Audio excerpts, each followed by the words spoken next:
welcome back to our family. ഇന്നത്തെ നമ്മളെ video frequent urination during pregnancy അല്ലെങ്കിൽ urine leakage at the last end of the pregnancy എന്നൊരു video ചെയ്യുമെന്നൊരു കുട്ടി ചോദിച്ചിട്ടുണ്ടായിരുന്നു.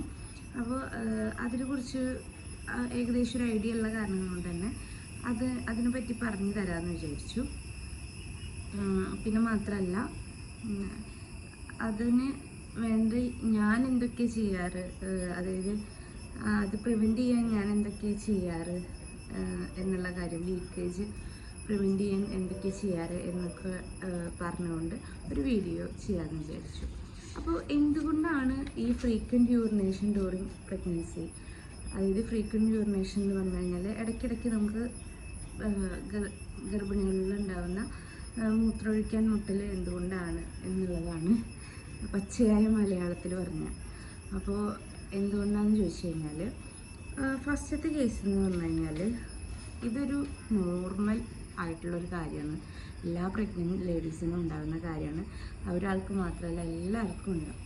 അത് എന്തുകൊണ്ടാണ് എന്ന് ചോദിച്ചു കഴിഞ്ഞാൽ കുറേ റീസൺസ് ഉണ്ട്.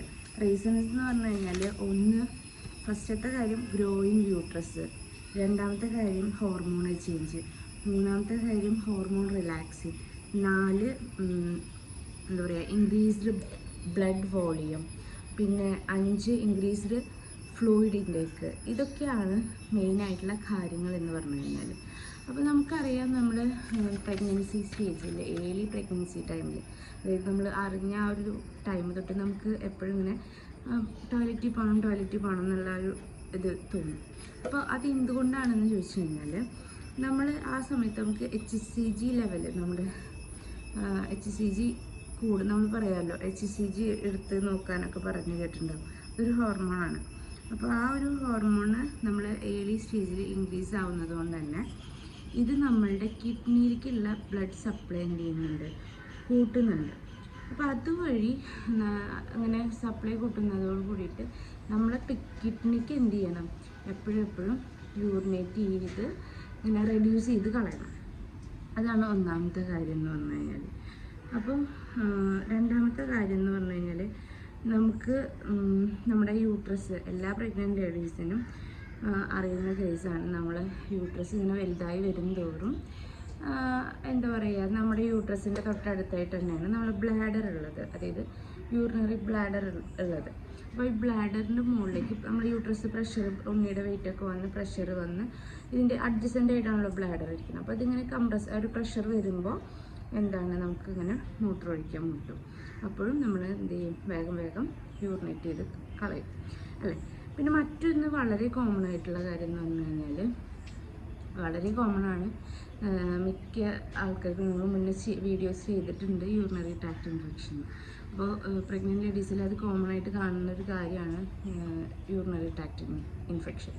അങ്ങനെ വരുമ്പോഴും നമുക്കറിയാം, യൂറിനറി ട്രാക്ട് ഇൻഫെക്ഷൻ വരുമ്പോൾ നമുക്ക് ഓട്ടോമാറ്റിക്കലി നമുക്ക് വേഗം പോയിട്ട് ടോയ്ലറ്റിൽ പോകണം അങ്ങനത്തെ ഒരു ചിന്ത, അതായത് യൂറിനേറ്റ് ചെയ്ത് കളയണം എന്നുള്ള ഒരു ടെൻഡൻസി ഉണ്ടായിരിക്കും.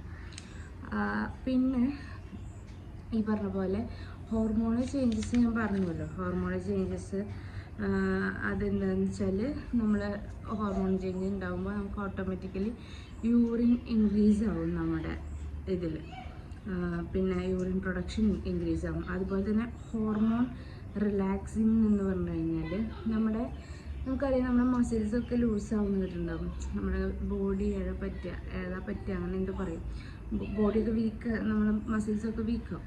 ആ ഒരു സമയത്ത് നമ്മളുടെ ഈ ബ്ലാഡറിന് എന്താ പറയുക, മൂത്രം പിടിച്ചു നിർത്താനുള്ള ആ ഒരു കൺട്രോൾ, ആ ഒരു ശേഷി ഉണ്ടാവുമല്ലോ, അത് റെഡ്യൂസ് ആവുന്നുണ്ട്. അതൊരു കാരണമാണ്. അപ്പോൾ ഹോർമോൺ റിലാക്സ് എന്ന് പറഞ്ഞു കഴിഞ്ഞാൽ അതാണ്. പിന്നെ നാലാമത്തെ കാര്യം എന്ന് പറഞ്ഞു കഴിഞ്ഞാൽ, ഇൻക്രീസ്, ഇപ്പോൾ നേരത്തെ പറഞ്ഞ തന്നെയാണ്, അതായത് ഇൻക്രീസ്ഡ് ബ്ലഡ് വോളിയം. നമ്മുടെ ബ്ലഡ് വോളിയം ഇൻക്രീസ് ആകുമ്പോൾ നമ്മുടെ കിഡ്നിയിലേക്കുള്ള ബ്ലഡിൻ്റെ ഫ്ലോ കൂടാണ്. അപ്പോൾ നമുക്ക് എപ്പോഴും ഇങ്ങനെ യൂറിനേറ്റ് ചെയ്ത് കളയാൻ തോന്നും, അല്ലെങ്കിൽ യൂറിൻ്റെ പ്രൊഡക്ഷൻ കൂടും. ഇതൊക്കെയാണ്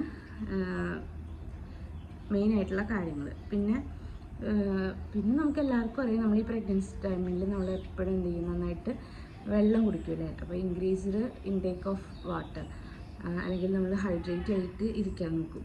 അപ്പം അത് നാച്ചുറലി നമുക്കറിയാം, നമ്മൾ വെള്ളം കുടിച്ച് കഴിഞ്ഞാൽ നമുക്ക് എന്ത് ചെയ്യും, മൂത്രമൊഴിക്കാൻ മുട്ടും, നമ്മൾ പോയി മൂത്രമൊഴിക്കും. അപ്പം നമ്മൾ കുറേ മുന്നേ അപേക്ഷിച്ച് പ്രഗ്നൻസി ടൈമിൽ നമ്മൾ നന്നായി വെള്ളം കുടിക്കുമ്പോൾ നമുക്ക് എപ്പോഴെപ്പോഴും ഈ ഒരു വയറൊക്കെ വലുതാവുന്നത് കൊണ്ടും ഒക്കെ കൊണ്ട് പ്രഷർ ബ്ലാഡറിലേക്ക് വരുന്നത് കൊണ്ടും ബ്ലാഡറിന് കൺട്രോൾ ശേഷി കുറവുള്ളത് കൊണ്ടും ഒക്കെ കൊണ്ട് നമുക്ക് എന്ത് ചെയ്യും, എപ്പോഴും മൂത്രമൊഴിക്കാൻ മുട്ടും. ഇതൊക്കെയാണ് കാരണങ്ങൾ എന്ന് പറഞ്ഞു കഴിഞ്ഞാൽ.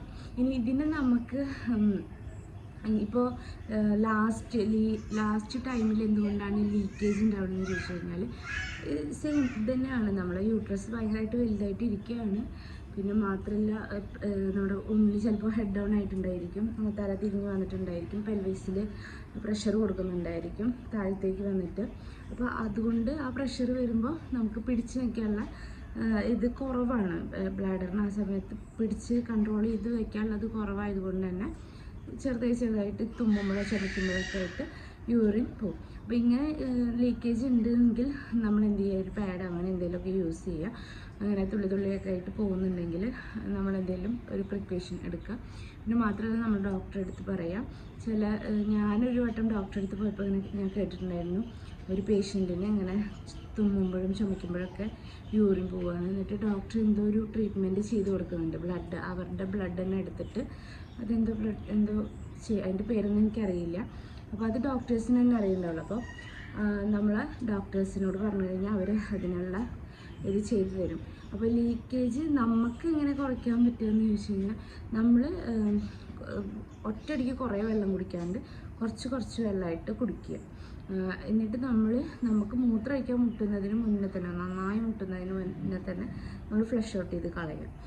അപ്പോൾ ഒരുവിധ ലീക്കേജൊക്കെ നമുക്ക് കുറയ്ക്കാൻ പറ്റും. പിന്നെ തുമ്മുമ്പോഴും ചുമയ്ക്കുമ്പോഴും എന്ന് പറഞ്ഞു കഴിഞ്ഞാൽ നമ്മൾ യൂറിനേറ്റ് ചെയ്ത് കളഞ്ഞിട്ടില്ല. അപ്പോൾ ബ്ലാഡറിലുള്ള കാരണം ആ പ്രഷർ വരുമ്പോൾ ചുമയ്ക്കുമ്പോൾ നമുക്ക് പോകുന്നതാണ്. അപ്പോൾ അത് ശ്രദ്ധിച്ചാൽ മതി. നമ്മൾ കറക്റ്റായിട്ട് വെള്ളം കുടിക്കുക. ഓരോ ഇൻ്റർവെല്ലായിട്ട് വെള്ളം കുടിച്ചിട്ട് എന്താ പറയുക, ഫ്ലഷ് ഔട്ട് ചെയ്ത് കളയുക. ആണെങ്കിൽ നിങ്ങൾക്കൊരു ഡയറി വേണമെങ്കിൽ സൂക്ഷിക്കാം. നമ്മൾ ഇത്ര ടൈമിൽ വെള്ളം കുടിച്ചു, ഇത്ര പ്രാവശ്യം ടോയ്ലറ്റിൽ പോയി, അങ്ങനെ വേണമെങ്കിൽ നിങ്ങൾ മറന്നു പോകുന്നുണ്ടെങ്കിൽ അത് വേണമെങ്കിൽ ഒന്ന് എഴുതി വെച്ച് നോട്ട് ചെയ്തിട്ട് അങ്ങനെ ചെയ്യണവർക്ക് അങ്ങനെ ചെയ്യാം. അതൊരു മെത്തേഡിൽ ഞാൻ കണ്ടതാണ്. അങ്ങനെ ചെയ്യണവരൊന്നും കുറവായിരിക്കും. ഇത്ര വട്ടം വെള്ളം കുടിച്ചു, ഇപ്പോൾ ഏകദേശം വെള്ളം കുടിച്ചു, ഇനി പോയിട്ട് മൂത്രമൊഴിക്കാം, അങ്ങനെ വേണമെങ്കിൽ എഴുതി വെച്ച് കഴിഞ്ഞാൽ ഈ ലീക്കേജ് നമുക്ക് കുറയ്ക്കാൻ പറ്റും. പിന്നെ ഈ ഒരു കാര്യം നല്ലതാണ്, ഇങ്ങനെ യൂറിനേറ്റ് ചെയ്ത് കളയുന്നത്. നമ്മൾ ചീത്ത അണുക്കളൊക്കെ കളയണം. അപ്പോൾ വെള്ളം കുടിക്കുക, നന്നായി മൂത്രമൊഴിക്കുക എന്നൊക്കെ പറയുന്നത് ഇറ്റ്സ് കോമൺ ആൻഡ് വലിയ പ്രശ്നമുള്ള കാര്യങ്ങളൊന്നുമല്ല, ടെൻഷൻ ആവേണ്ട കാര്യമൊന്നുമില്ല. ഫ്രീക്വൻ്റ് ആയിട്ട് ഉണ്ടാകുന്ന കാരണങ്ങൾ ഇതൊക്കെയാണ്. നമ്മൾ യൂട്രസ് വലുതാവും, അതുപോലെ തന്നെ ബ്ലഡ് ഫ്ലോ കൂടുന്നത് കൊണ്ടും ബ്ലാഡറിന് കൺട്രോൾ ശേഷി കുറവുള്ളത് കൊണ്ടും ഒക്കെയാണ് ഈ ഒരു കാരണം. അപ്പോൾ ഈ ഒരു വീഡിയോ എന്തെങ്കിലും നിങ്ങൾക്ക് മനസ്സിലായിട്ടുണ്ടാവുമെന്ന് വിചാരിക്കുന്നു.